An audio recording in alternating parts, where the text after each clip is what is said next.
నమస్తే. ప్రస్తుతం ఎన్నికల వేళ కూడా పార్లమెంట్ ఎలక్షన్స్ అయితే రానున్నాయి. మరికొద్ది రోజుల్లోనే చెప్పుకోవచ్చు. అయితే అన్ని పార్టీలు కూడా ప్రధానమైనటువంటి 3 పార్టీలు కూడా బరిలో ఉన్నటువంటి పరిస్థితి కనబడుతోంది మల్కాజ్గిరి పార్లమెంట్ నుంచి.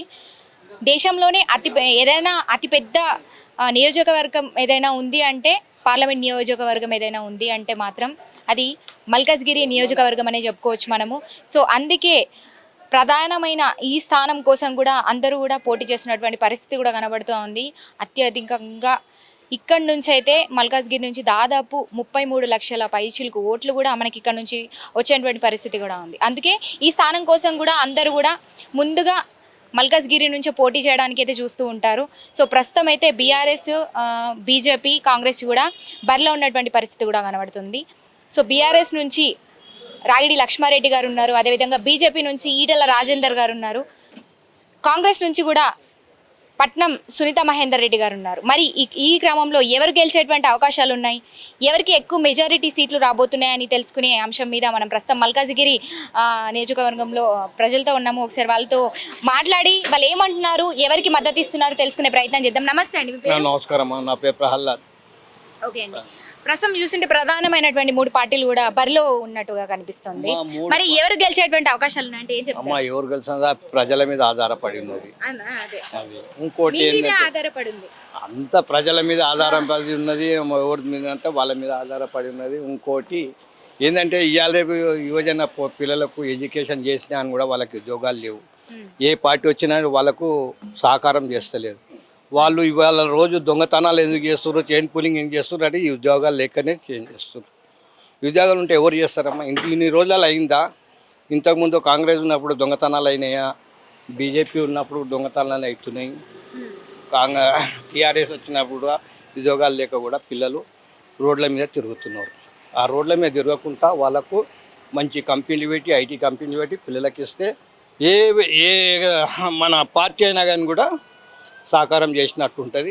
వాళ్ళ ఆశీర్వాదం ఉంటుంది అందరు పార్టీలకు. సో బయట నుంచి వినిపిస్తున్న టాక్, వార్తలు ఏదైతే వస్తున్నాయో కొంత బీజేపీకి ఎక్కువ సీట్ల మెజారిటీ సీట్లు వచ్చేటువంటి అవకాశం ఉంది, బీజేపీ వచ్చేటట్టుగా కనిపిస్తుంది అంటున్నారు. మరి మీరేం చెప్తారు? నిజమే బీజేపీ కూడా ఏమి ఇస్తుందమ్మా? ఉద్యోగాలు ఇస్తుంది. ఎవరికైనా ఇచ్చిందా చెప్ప? మీ ఉద్యోగాలు చూసుకోండి. మీ పార్టీ అయినా కానీ మీ ఉద్యోగాలు ఎవరికైనా ఇచ్చిందా? సెంటర్లో ఎవరికైనా ఇచ్చిందా? బీజేపీ అయినా ఇచ్చిందా? ఎవరికి ఇవ్వలే.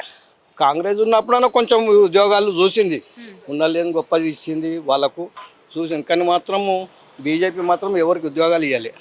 పార్టీ అంతా చేసుకొని బతుకుతున్నారు, ఆధారపడి చేసుకొని బతుకుతున్నారు. కుప్పర్ కూలియో అదో ఇదో చేసుకున్నారు. మంచి మంచి ఎడ్యుకేషన్ పిల్లలు కూడా రోడ్ల మీదనే తిరుగుతున్నారు. ఆ ఎడ్యుకేషన్ చూస్తేనే ఉద్యోగాలు ఇవ్వను చూస్తే అప్పుడు ఆ పార్టీని మెచ్చుకుంటాం, వాళ్ళని మీద వేసుకొని తిరుగుతాం. అయ్యా ఈ పార్టీ చేస్తుందని వాళ్ళకు కూడా పిల్లలు కూడా మేము చెప్పుకుంటాం అంతే. ఇక మరి సరే, మీరు చెప్పిన దాన్ని బట్టి ఇప్పుడు ఉన్నటువంటి పార్టీలోంచి ఎవరికి కొంచెం మెజారిటీ సీట్లు వచ్చేటువంటి అవకాశం ఉందండి? ఎవరు వేసినా అని కూడా ఎవరు మెజారిటీగా పిల్లలకు ఉద్యోగాలు అది ప్రజల మీద ఆధారపడి ఉన్నది. పిల్లల మీద ఆధారపడి ఉన్నది, ప్రజల మీద ఆధారపడి ఉన్నది, పిల్లల మీద ఆధారపడి ఉన్నది, అన్నిటి మీద ఆధారపడి ఉన్నది. ఆధారపడి ఉంటే ఇక్కడ మల్కాజ్గిరి ఇక్కడ నియోజకవర్గ ప్రజలు 3 పార్టీలు ఒక్క తిరుగు ఉన్నాయి. 3 పార్టీలకు ఎవరు చేస్తారు, ఎక్కడ చూసి ఎవరు చేస్తారో తెలియదు. అది మాది కూడా ఉద్యోగం ఎట్టుందో తెలియదు. మేము మద్దతు అంటే కాంగ్రెస్ కనే చూస్తున్నాం అంటున్నాం. కానీ అది సెంటర్లో కూడా ఉంటే లేదు, అందరికీ సహకారం అవుతుంది. ఇంతకుముందు కూడా సహకారం బీజేపీ వచ్చేది 9 ఏళ్ళు అవుతున్నది. 9 ఎవరికైనా ఇచ్చిర్రా? ఎవరికి సహకారం చేయాలి? ఏంటంటే మోడీజీ అంటాడు అనాథకరంగా మహత్కరంగా అంటాడు. ఏ అనాథ లేదు, మనాథ లేదు. రైతు బంధువులకు నేను ఆ సహకారం చేస్తా, ఇంత చేస్తానో చేసిండా? చేయలేదు. సెంటర్ నుంచి పైసా కూడా మన దగ్గరకు వస్తలేదు అంతే. సో కాంగ్రెస్ కి మద్దతు ఇవ్వబోతున్నారు. కాంగ్రెస్. ఓకే అండి, రైట్. మీరేం చెప్తారండి? ఓటేసారు కదా?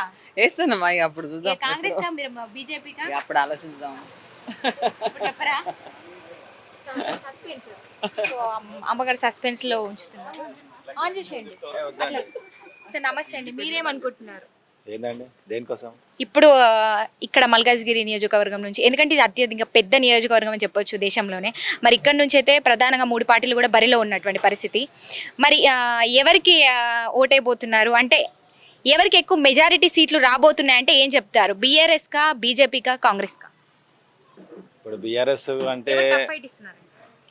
బీఆర్ఎస్ అంటే ఇప్పుడు మామూలుగా ఇప్పుడు ఇప్పుడు ఏంటంటే ఇప్పుడు మనకి బీఆర్ఎస్ కానీ కాంగ్రెస్ కానీ మళ్ళీ బీజేపీ నుంచి కానీ బీజేపీ నుంచి ఏంటంటే ఆల్రెడీ ఆయన సీనియర్ నేత ఆకుల రాజేందర్, మన ఈయన ఈకల్ రాజేందర్ గారు ఉన్నారు ఇక్కడ.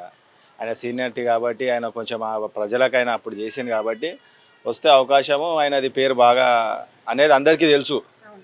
టీఆర్ఎస్ కన్నా కాంగ్రెస్ కన్నా వీళ్ళ అంటే ఆయన పేరు బాగా తెలుసు కాబట్టి ఆయన రావచ్చు అని మేము మల్కాజ్గిరి ప్రజలు అనుకుంటున్నారు, మేము అనుకుంటున్నాం. సో బీజేపీ వచ్చే అవకాశాలు ఉన్నాయి అయితే. మల్కాజ్గిరి నుంచి అయితే వచ్చే అవకాశాలు ఉన్నాయి బీజేపీ. ఎవరు ఈ 3 పార్టీల నుంచి ఎవరు ఎక్కువ టఫ్ ఫైట్ అంటే ఈసారి బాగా టఫ్ ఫైట్ నడుస్తుందని చెప్పొచ్చు. మరి ఈ 3 పార్టీల నుంచి ఎవరు ఎక్కువగా టఫ్ ఫైట్ ఇస్తున్నారు మీకు అనిపిస్తుంది? టఫ్ అనేది ఏం లేదు, వన్ సైడే ఉన్నది అంటున్నాను. బీజేపీ వన్ సైడ్ అంటారు. అంతే. బీజేపీ రాబోతుందంటారు 100%. సో ఇక్కడ ఎందుకంటే నాయకుడు బట్టి ఉన్నది, అది నాయకుడిని బట్టి ఓట్లు పడుతున్నాయి, Seniority బట్టి సీనియారిటీ కావచ్చు, బట్టి. ఆయన పనితనం. ఆయన ఎందుకంటే ఆయన కూడా అంతకుముందు కూడా పబ్లిక్కి ఆయన ఎక్కడైనా కానీ ఆయన అక్కడ వాళ్ళ సైడ్ కానీ అక్కడ కానీ ఇక్కడ కానీ ఆయన కొంచెం ప్రజలకు చేస్తాడు, ప్రజలకు అందుబాటులో ఉంటాడు. కొంచెం అందరితోటి కూడా ఆయన కష్ట సుఖాలు అనేది తెలుసుకుంటాడు. ఆయన అంటే కష్ట సుఖాలు ఉన్నా కానీ కూడా కనీసం వాళ్ళది కష్టమని వినగలుగుతాడు. ఆయన దాంట్లో ఆయన క్వాలిటీ ఉన్నది, అది దానివల్ల మేము అదే బీజేపీ అంటున్నాం. బీఆర్ఎస్ ఎవరు ఒక మాట చెప్పండి సార్, మీరేమనుకుంటున్నారు ఇక్కడ ఈ నియోజకవర్గం నుంచి మరి ఏ పార్టీకి ఎక్కువ మెజారిటీ సీట్లు రాబోతున్నాయి? బీఆర్ఎస్కా, బీజేపీకా, కాంగ్రెస్కా? బీజేపీ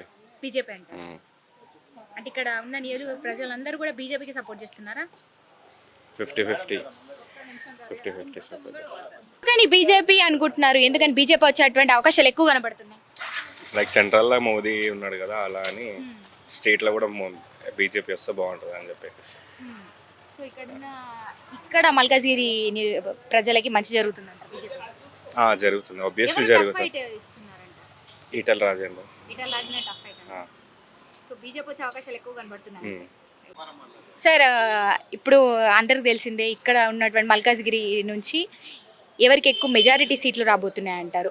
దాదాపు ప్రధానమైనటువంటి 3 పార్టీలు కూడా బరిలో ఉన్నాయి కనిపిస్తున్నాయి మనకి. మరి బీఆర్ఎస్కి రాబోతుందా, బీజేపీకా, కాంగ్రెస్కి అంటే ఏం చెప్తారు? అంటే నేను ఇక్కడ వచ్చేసి మల్కాజ్గిరిలో ఉండి చిన్నప్పటి నుంచి ఇక్కడ ఉంటున్నాను. ఇప్పుడైతే 3 మేజర్ పార్టీస్ అయితే చాలా టఫ్ ఇస్తున్నారు ఇక్కడ. బీజేపీ అయినా సరే, కాంగ్రెస్ అయినా సరే, బీఆర్ఎస్ పార్టీ అయినా సరే, కానీ టఫ్ ఇస్తున్నారు. ఏది గెలుస్తా అనేది ఇంకా రిజల్ట్స్ వచ్చినప్పుడు తెలుస్తుందండి. అంటే ఇప్పుడు నార్మల్గా అనాలిసిస్ ఉంటుంది, అందరు కూడా ఒక దాని మీద ఉంటారు, మరే వీళ్ళకే వేయాలి, వీళ్ళు వచ్చే అవకాశాలు ఎక్కువ కనబడుతున్నాయి అని చెప్పేసి. యాక్చువల్గా బీఆర్ఎస్ పార్టీ గత 10 years నుంచి అయితే మన సిటీలో చాలా మేజర్ డెవలప్మెంట్స్ చాలా పెరిగినాయండి. దాన్ని బట్టి చూసుకుంటే స్టేట్ వచ్చేసి మనది స్టేట్ టీఆర్ఎస్ పార్టీ రావాలనుకుంటున్నాము, కానీ మ్యాక్సిమము బీఆర్ఎస్ పార్టీ రావాలని మేము అనుకుంటున్నాం అండి. ఎందుకంటే కానీ ఇక్కడ ఉన్నటువంటి ప్రజలు ఏమనుకుంటున్నారు? ప్రజల గురించి తెలియదు, ఎందుకంటే అందరు క్యాన్వాసింగ్ బాగానే చేస్తున్నారు. కాంగ్రెస్ అయినా సరే, బీజేపీ అయినా సరే, వాళ్ళు అందరు క్యాన్వాసింగ్ చేస్తున్నారు. ఇక ఏది వస్తుందని తెలియదు. సో మీరైతే బీఆర్ఎస్ వస్తే బాగుంటుంది, ఎందుకంటే 10 years నుంచి మన స్టేట్ చూస్తున్నారు ఎంత డెవలప్మెంట్ అయిందో, దాన్ని బట్టి మేము మాట్లాడుతున్నాం అట్లా అంతే. ఏది ఎక్కువ టఫ్ ఫైట్ ఇస్తుంది? కాంగ్రెస్ ఇంకా బీఆర్ఎస్ అయితే టఫ్ ఫైట్ ఇస్తుందండి. మరి ఎక్కువ బయట నుంచి వింటున్న టాక్ బీజేపీ వచ్చే అవకాశాలు ఉన్నాయి అంటున్నారు. అంటే అది సెంట్రల్లో మోడీని చూసండి, అది తనని చూసి అంటున్నారు. ఇక తెలియదు ఎంతవరకు నిజమో ఎంతవరకు అవుదామో తెలియదు. నమస్తే అండి. నమస్తే, శివకిషోర్. ఇప్పుడు ఇక్కడ మల్కాజ్గిరి నియోజకవర్గం నుంచి ఏ పార్టీకి ఎక్కువ మెజారిటీ సీట్లు రాబోతున్నాయి అంటే ఏం చెప్తారు? బీఆర్ఎస్కా, బీజేపీకా, కాంగ్రెస్? బీజేపీ. అంటే ఈటల రాజేందర్ వచ్చింది కాబట్టి ఆయన అన్నీ తెలుసు, ఆయన గ్రౌండ్ వర్క్ ఏందనేది తెలుసు. సో ఆయనకి ఇక్కడ బీజేపీ వస్తుంది అని చెప్పి ఒక అది ఉంది. ప్రజలంటే మళ్ళీ 50-50 ఛాన్సెస్ ఉన్నాయి, అటు ఇటు అని. బీఆర్ఎస్కి సార్ ఛాన్స్ ఇద్దామని అనుకుంటున్నారు, కాంగ్రెస్ వల్ల ఏం కాలేదని చెప్పి. So maybe BJP. కాంగ్రెస్కి ఎటువంటి అవకాశం అంటే కొన్ని సీట్లు కూడా వచ్చేటువంటి అవకాశం లేదంటారా? చెప్పలేము అది ప్రజలు ఏం డిసైడ్ చేస్తారో తెలియదు. అయితే నా అభిప్రాయం చెప్పిన నేను బీజేపీ అని. ప్రజలు ఏం డిసైడ్ అని చేస్తారని తెలియదు. బీజేపీ వస్తుందని బాగుంటుంది నేను అనుకుంటున్నా. ఇక ప్రజలు ఏంటనే తెలియదు. నా ఒక్క ఓటుతో ఉండదు కదా, మిగతా వాళ్ళ ఓటు అంతా ఉంటుంది కాబట్టి వాళ్ళు ఏం డిసైడ్ చేస్తారో పబ్లిక్ నేను అనుకుంటున్నా, నా ఇంటర్నల్ కాదు. నమస్తే అండి, మీ పేరు? వెంకన్న. ఇక్కడ మల్కాజ్గిరి నియోజకవర్గం నుంచి ఏ పార్టీ ఎక్కువ మెజారిటీ సీట్లు దక్కించుకోబోతుంది అంటారు? BRS, BJP, Congress? Congress party వస్తుంది. ఎందుకని అనుకుంటున్నారు? అధికారంలో ఉంది కదా, ఖచ్చితంగా అది వస్తుంది. 14 సీట్లు పక్కా వస్తుంది కాంగ్రెస్. బీజేపీ ఒక 2, టీఆర్ఎస్ ఒకటో ఏమో వస్తుంది, అంతకన్నా ఎక్కువ ఏమో. ఏ పార్టీకి మధ్య పోటీ బాగా నడుస్తుంది? ఎక్కువ బీజేపీకి కాంగ్రెస్కే నడుస్తుంది, ఎంపీ వరకు అయితే. టీఆర్ఎస్ అంత ఏం లేదు ఖచ్చితంగా. ఏమంటున్నారు ఇక్కడ మల్కాజ్గిరి ప్రజలు? మల్కాగిరిలో కూడా ఇంతకుముందు రేవంత్ రెడ్డి గారు చేశారు కదా ఎంపీగా, మంచిగానే చేసిండు. మళ్ళీ ఇప్పుడు ఆయన సీఎం అయింది, ఇంకా మంచిగా చేస్తారేమని ఆశ నమ్ముతున్నాను. సీఎం హోదాలు ఉండు కదా, కాంగ్రెస్ కి ఛాన్స్ ఇస్తున్నారు. ఖచ్చితంగా కాంగ్రెస్ వస్తుంది.